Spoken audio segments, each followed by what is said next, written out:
Здравейте! Здравейте, малки приятели! Аз съм Батя Ицо и съм готов за приказки. Днес съм приготвил още една от много известните и поучителни басни на Ла Фонтен. Това е човекът, който е писал преди много години такива малки приказки с поука, които всъщност наричаме басни. Днес ще ви представя баснята за лисицата и гроздето. Приятно гледане!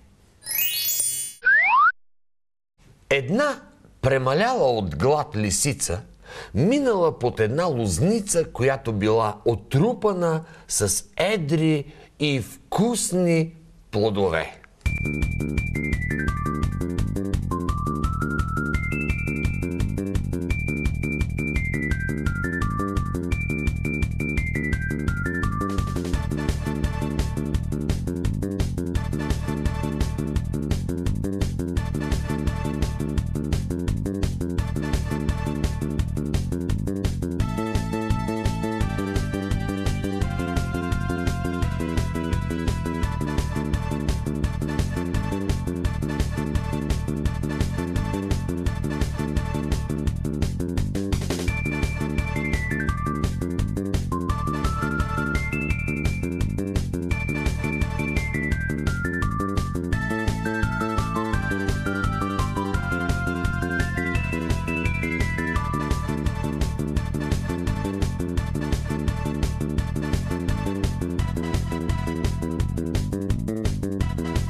Я гледай, тази лозница е отрупана с огромни гроздове. Ох, колко едри зърна! Изглежда толкова апетитни и вкусни, че стомахът ми съвсем се сви от желание да ги вкуси. Страхотно грозде! Само с един скок сега ще се откъсна от него и ще отоля глада си. Хайде, лисо!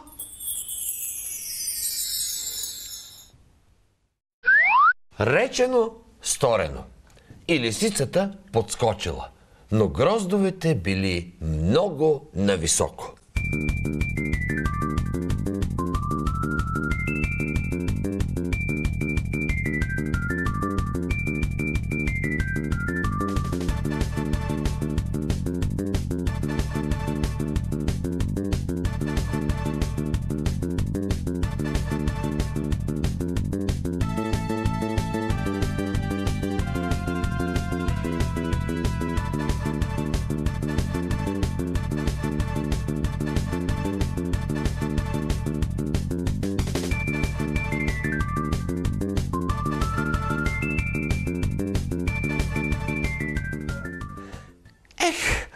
Скачам вече няколко пъти, но това грозде е толкова нависоко. Хайде, за последно. Оп! Опитвала лисицата, но гроздето било много нависоко. Ядосала се лисицата, навирила нос и рекла: О, това грозде е кисело. Изобщо не си струва да му обръщам внимание. Малки приятели, това беше баснята за лисицата и гроздето. Разбира се, и тази басня има поука. Тя е следната. Много често, когато нещо е недостижимо за нас, ние се утешаваме с лъжи. Надявам се да сте разбрали поуката на тази басня. Очаквайте още басни в следващото вълшебство на стъкло. Довиждане!